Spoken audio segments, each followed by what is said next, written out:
Realmente lo muy importante, significativo, fue 19-20 por la pandemia. ¿Cómo logramos mantener incrementos en la recaudación? Nos ayudó mucho el que se reformó el artículo 28 de la Constitución y se cancelaron las condonaciones de impuestos, los privilegios que tenían, unos cuantos. Entonces, por eso consideramos que no es necesaria una reforma fiscal, no hace falta aumentar impuestos. Y esta es una recomendación a todos los gobiernos. Antes de que piensen en aumentar impuestos, porque cuando hablan de reforma fiscal hay que leerlo como aumento de impuestos. Ya, es un eufemismo hablar de reforma fiscal, siempre es aumento de impuestos.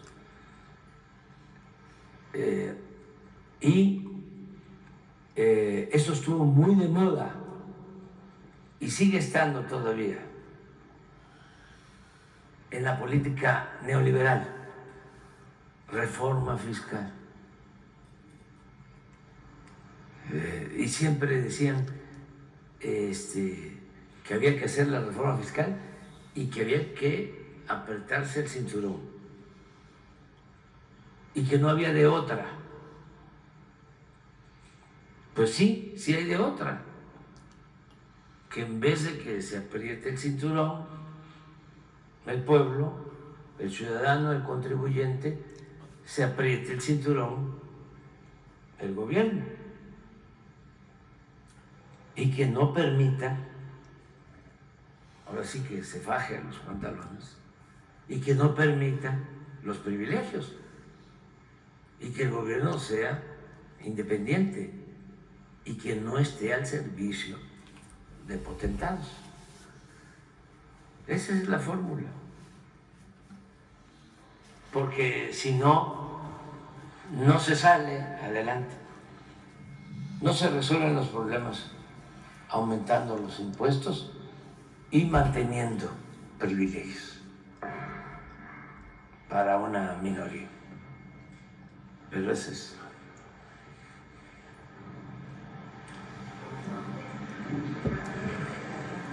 Como presidente, causa ni al pie de página, negatorio anda anda nama cuando año coyo. Buenos días, señor presidente, causa ni de pie de página. Le voy a hacer una pregunta sobre la reforma constitucional en materia de los pueblos y comunidades indígenas. ¿Por qué se tardó tanto la discusión de esa reforma en el Congreso para que después todos los diputados se pusieran de acuerdo y lo votaran por unanimidad? ¿Qué impedía de que esta reforma se pudiera votar y que ahora se pueda enviar al Senado y estemos en espera de que se pueda publicar? Pues tiene que ver con varias cosas. Primero, que querían estar convencidos de que lo que se estaba proponiendo era justo y que no significaba afectar a terceros. Y hay muchos deseos de participación de los legisladores y es bueno. Todos quieren participar, todos quieren opinar. Estamos viviendo esos momentos. Entonces tengo información que no se tardó mucho en aprobarse en lo general, Pero luego, en lo particular, creo que hicieron como 300 reservas y suben unos a favor, en este caso casi todos, pero querían participar. Y ahí se llevaron toda la noche deliberando. Lo importante es que aprobaron en la Cámara de Diputados, creo que por unanimidad, la reforma. Es un hecho histórico, el reconocimiento a los derechos de los pueblos indígenas, a los pueblos originarios, a la verdad más íntima de México, de nuestro país. Y ahora pasa al Senado y creo que no va a haber problema. Se va a discutir y en su caso aprobar la semana que viene, el martes. Y luego pasa a los estados. Y luego va a las legislaturas locales. Pero le veo buen camino. Como se dice aquí en el Valle de México, cuando le desea a uno que le vaya bien a alguien, la expresión es buen camino. Entonces, lleva buen camino esa reforma a la Constitución. ¿Qué le falta en esa agenda para la nueva presidenta en materia de pueblos y comunidades indígenas y afromexicanos? La aplicación de la Constitución, de la reforma constitucional, porque si no se aplica, se convierte en letra muerta lo que está en la Constitución. Ahora lo que hay que procurar es de que se respete lo que establece la Constitución. Por ejemplo, que cuando se vaya a hacer una obra se consulte a las comunidades, que los pueblos indígenas puedan recibir recursos de manera directa para sus obras, porque eso no es posible ahora y la reforma ya lo contempla. Nosotros, para construir los caminos artesanales en Oaxaca, teníamos que triangular para poder entregar a las autoridades de usos y costumbres los apoyos. Ahora va a ser directo. Todo eso lo contempla la reforma a la Constitución y muchas otras cosas, ¿no?, buenas. Entonces, ¿qué falta? Que se aplique, porque quedó la mala costumbre desde la colonia. Se decía, se acata, pero no se cumple. Que luego, en la época del Porfiriato, era lo mismo. La Constitución se respetaba en la forma, pero se violaba en el fondo. Ahora va a ser distinto porque la presidenta es una mujer recta y con convicciones. Pero sí fue un avance importante. Presidente, ya por último, ¿esta reforma constitucional se va a publicar en lenguas maternas de los pueblos y comunidades indígenas? Porque hay muchas reformas que se han hecho que en las comunidades no hay ninguna información sobre lo que se hace en las cámaras, porque no se traduce, no hay información en la lengua materna. Sí, yo creo que va a traducirse en la lengua indígena, en todas las lenguas, para que se conozca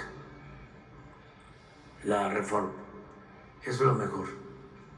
Y que además se transmita en todas las radios comunitarias, donde se hablan las lenguas, que eso es otra cosa que debemos de cuidar, que no se pierdan las lenguas originales, que no son dialectos, como se dice de manera despectiva, son lenguas.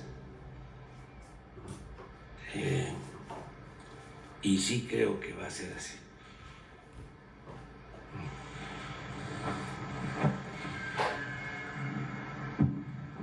¿Qué tal, presidente? Carlos Guzmán, de 4 Media Telecomunicaciones Veracruz. Que nos comente su parecer. Ya se aprobó lo que es la reforma, hablando de reformas legislativas, la de la Guardia Nacional, pues en la madrugada. Sin embargo, pues sí se tardaron bastantito en el tema de los particulares. Que nos comente de inicio este tema y también algunos otros 2 temas que le quiero plantear, por favor. Bueno, yo estoy muy contento y además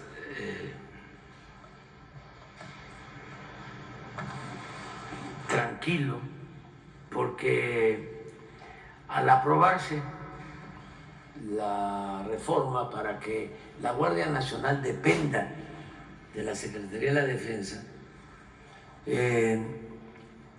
esto va a significar que todo el esfuerzo que hemos hecho para crear la Guardia Nacional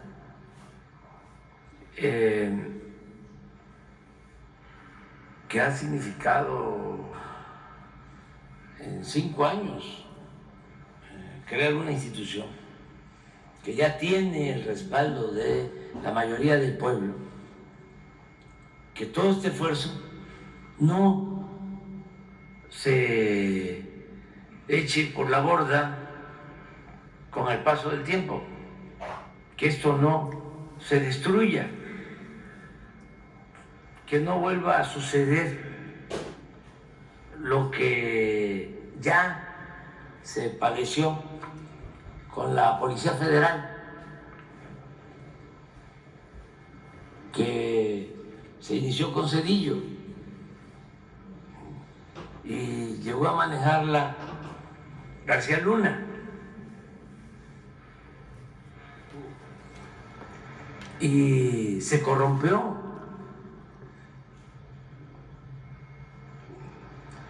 En su mejor momento llegó a tener 40,000 elementos,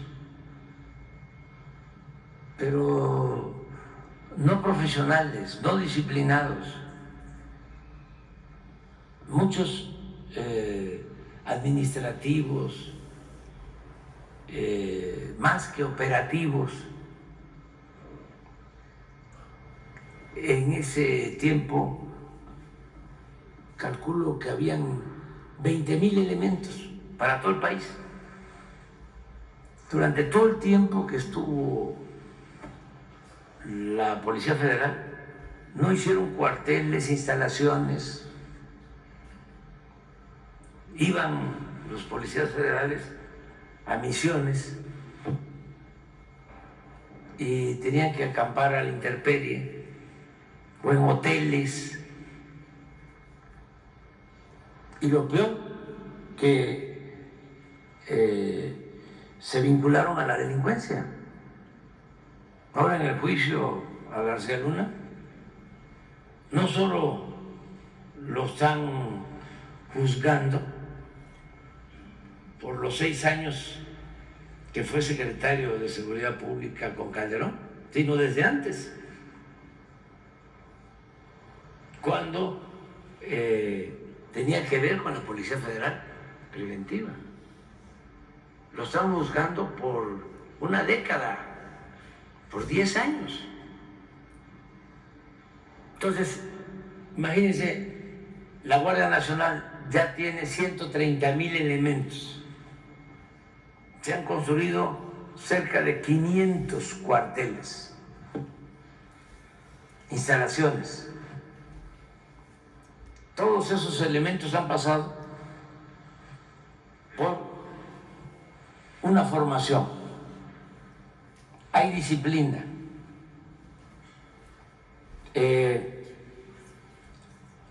Han estado los integrantes de la Guardia Nacional bajo el mando de oficiales de la Secretaría de la Defensa. No hemos tenido problemas de abusos de autoridad, de violación de derechos humanos, de masacres cometidas por la Guardia Nacional. La gente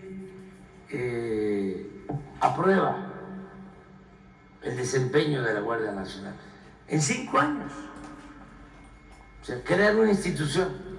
No teníamos una institución así para garantizar la seguridad pública. Y que se quede como la Policía Federal, dependiendo de Gobernación, dependiendo de la Secretaría de Seguridad Pública, pues es un riesgo. Si se convierte igual que el Ejército, que la Fuerza Aérea,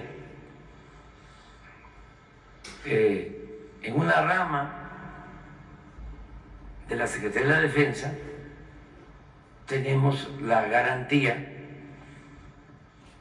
de que va a permanecer y va a seguir actuando con rectitud.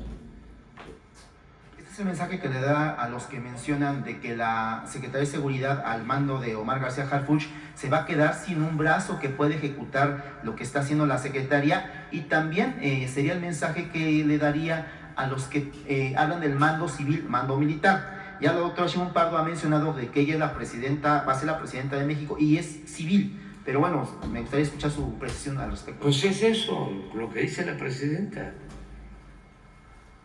comandante o comandanta, comandante suprema de las Fuerzas Armadas, va a ser la presidenta constitucional, Claudia Sheinbaum Pardo. Eso hay que tenerlo muy presente. Y la Secretaría de Seguridad Pública tiene muchísimas otras tareas, actividades. Tiene que ver con los reclusorios, por ejemplo. Tiene que ver con toda la política de coordinación de las policías, la coordinación del sistema de seguridad pública a nivel nacional. Tiene que ver con la protección civil, con muchas cosas, muchas tareas.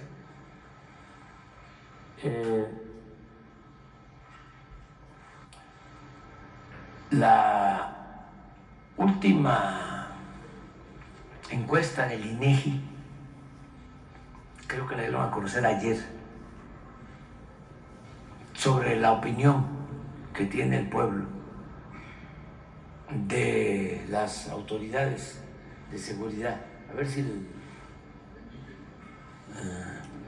la damos a conocer. Porque una cosa es lo que opinan los de la llamada clase política.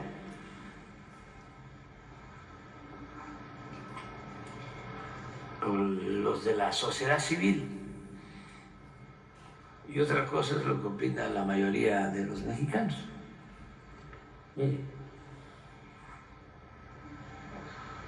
Percepción social sobre el desempeño de autoridades. Esta es la que dieron a conocer ayer o antier. Marina, 86.7 de aprobación por los ciudadanos. Sobre el desempeño de confianza. Sobre el desempeño.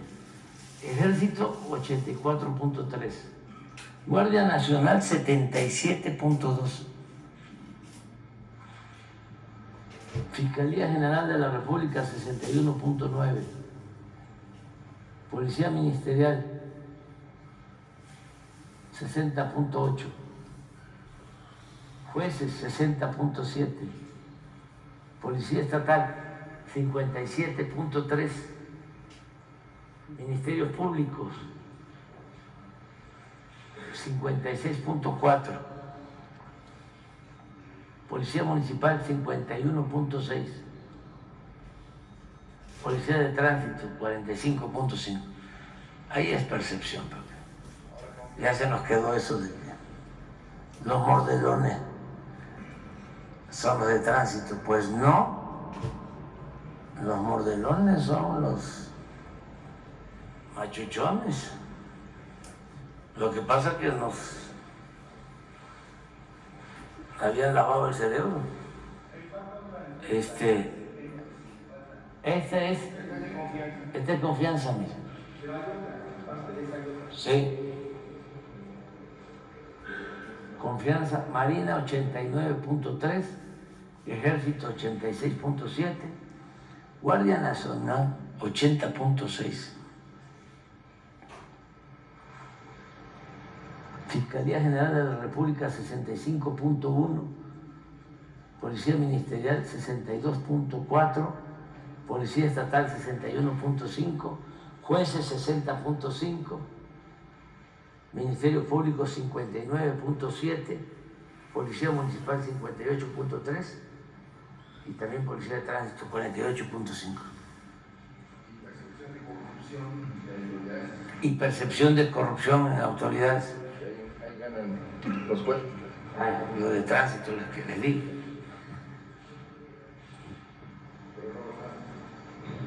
Los jueces, segundo lugar. Policía de Tránsito, 72.2. Sí, son corruptos. Jueces, 64.6. Son corruptos. Policía Preventiva Municipal, 62.4. Policía Estatal, 60.7. Ministerio Público, 60.2. Fiscalía General de la República, 54.9. Policía Ministerial, Judicial o de Investigación, 54.8. Guardia Nacional, 30.6. Ejército, 25.5. Marina, 19.8. Es que esto es el sentir del pueblo, no de la élite. Entonces, para los de la élite,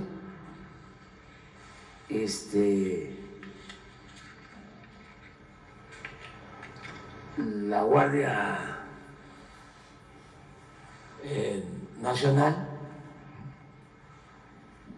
es militarizar. Eso en el flanco izquierdo.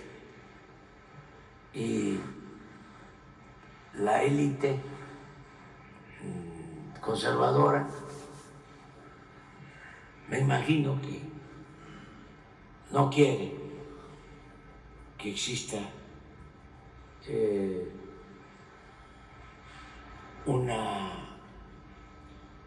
policía, una guardia que garantice que no haya privilegios. Pero esta es la realidad.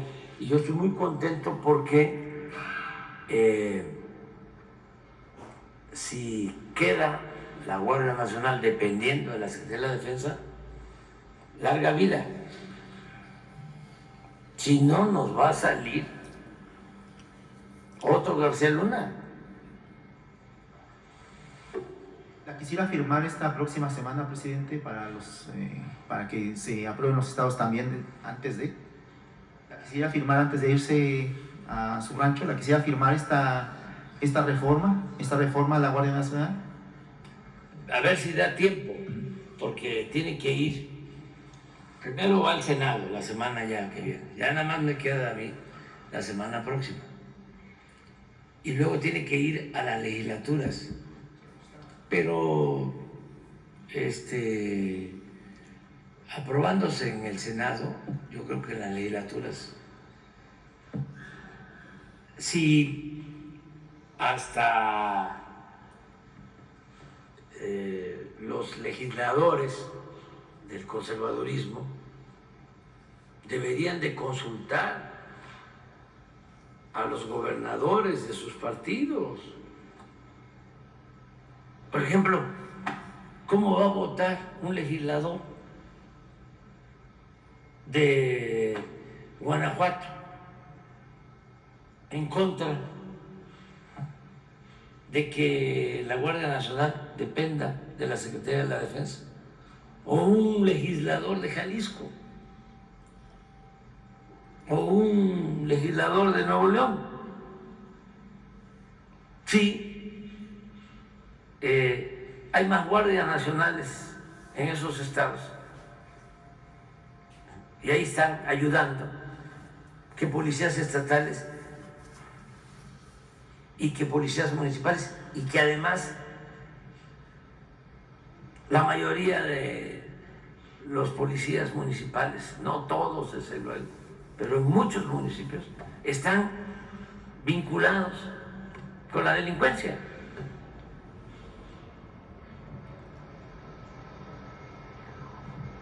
O sea, y solo por cuestiones politiqueras van a decir, no voto por eso. Por eso yo creo que muchos legisladores, independientemente de las diferencias políticas o ideológicas, van a actuar de manera consecuente. Ya hay como en la mitad de los estados en donde son más los elementos de la Guardia Nacional que policías estatales y municipales. Y mi recomendación a las autoridades locales, gobiernos estatales, municipales, que se apoye más o que se le dé más participación a la Guardia Nacional. Hay una razón. Los policías municipales viven ahí están sus familiares, están más expuestos. Es muy difícil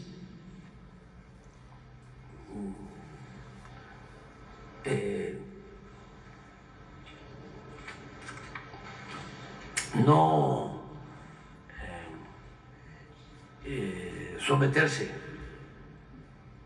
a la delincuencia, que hay amenazas y tentaciones. Están muy vistos ahí.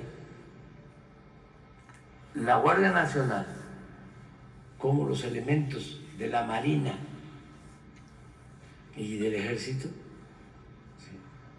los rotan, no llegan a identificar las bandas de delincuentes.